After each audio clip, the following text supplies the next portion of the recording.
Osagyefo Dr. Kwame Nkrumah, Patrice Emery Lumumba, Amilcar Cabral, Thomas Isidore Noel Sankara. What do all of these leaders have in common? One correct answer will be that they are four of Africa's greatest leaders. Another valid answer will be that all four of these leaders had undying love for their people. Also, another commonality between all four leaders is that they were all betrayed by some of their own countrymen. This betrayal of Africa's great leaders is a tragic part of the African story and goes a long way to explain the mess Africa is in today, as the most committed leaders met tragic ends at the hands of some of their own compatriots. Knowing this sad historical fact may lead one to conclude that good African leaders are always betrayed by some of their own people. But is the betrayal of good and selfless leaders unique to Africa? In other words, is it only in Africa that good leaders are betrayed? What has happened to good leaders elsewhere, especially in the so-called Third World? Have these leaders faced a different reality, or have they also ended up being betrayed by their own people? It is the answers to these questions that this video seeks to provide. Due to the existence of racism, many Africans tend to think in terms of race and inevitably blame every bad thing in Africa on Africans and our blackness. But in order to truly understand how the world works, it is important to look beyond Africa and at other parts of the world, especially areas we share a common history with, such as South America. Just like Africa, most of South America was also formerly colonized and had to fight for their independence. In a speech Osagyefo Dr. Kwame Nkrumah gave in 1961, calling on Africa to unite, he called on every African to study the example of South America, where the 12 resource-rich countries making up the continent had failed to unite after gaining independence and as a result continue to remain dependent on foreign interests. It is this call by the Osagyefo that I intend to take up with this video by looking at some good leaders in South American history and how they suffered a very similar fate as Africa's good leaders. As is very well known, Ghana's Osagyefo Dr. Kwame Nkrumah and the Congo's Patrice Lumumba were two of Africa's most patriotic and selfless leaders. The two great men were leaders who had witnessed their country's natural resources being plundered by foreigners as their own people starved and dared to change this unjust reality.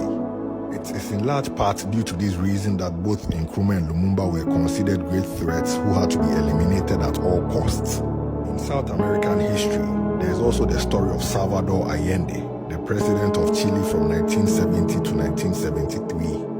Like Lumumba, Chilean President Allende was only able to remain in power for a very short period due to very strong internal and external opposition. Despite being entitled to a 6-year presidential term, Allende was only able to serve for just about half of those years until his removal in a very violent US-backed coup. Salvador Allende died during this coup as the presidential palace was bombed by traitorous Chilean soldiers. The betrayal of Allende was spearheaded by General Augusto Pinochet, who had in fact been appointed to become head of the Chilean army by Allende himself. So President Allende was stabbed in the back by the man he had appointed to the top position in the Chilean army.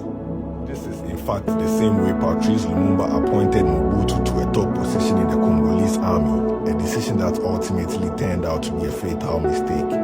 Like Lumumba, Allende was sabotaged and attacked relentlessly by the US government from the very beginning until they ultimately succeeded in getting rid of him using internal traitors.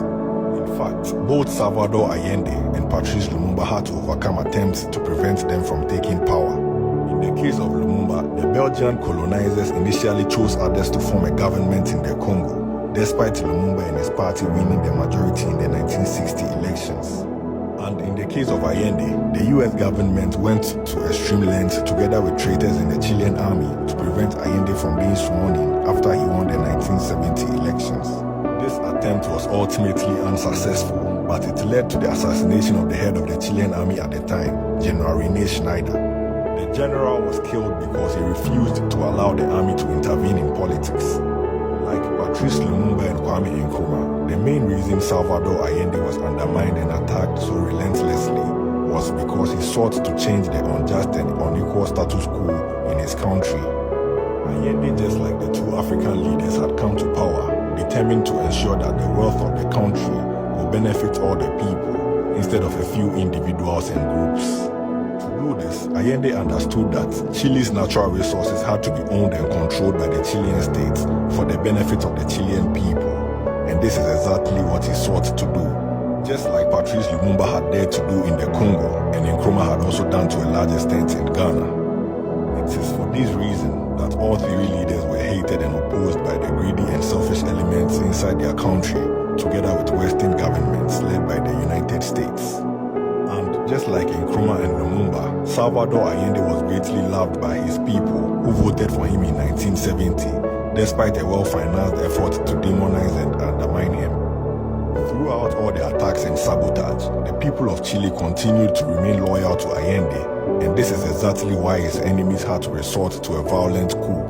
The case is exactly the same for Patrice Lumumba and Kwame Nkrumah, who were also greatly loved and supported by their people, in spite of all the demonization and sabotage. This is what forced the Congolese and Ghanaian sellouts to resort to violence in order to get rid of both leaders. In talking about the enduring love and loyalty that all three leaders enjoyed from their people, it must be highlighted that the West, led by the United States, did not care in the least about the fact that all three of them were democratically elected.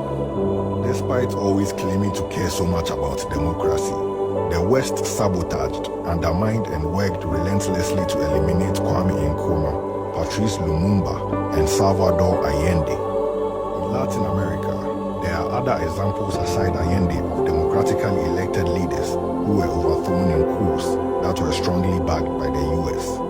These leaders include Jacobo Arbenz of Guatemala in 1954, Brazil's João Goulart in 1964, Venezuela's Hugo Chavez in 2002, and Bolivia's Evo Morales in 2019. All of these leaders suffered the same fate as Allende, Lumumba, and Nkrumah precisely because they all sought to ensure that the national wealth benefited all the people and not just a few individuals and groups.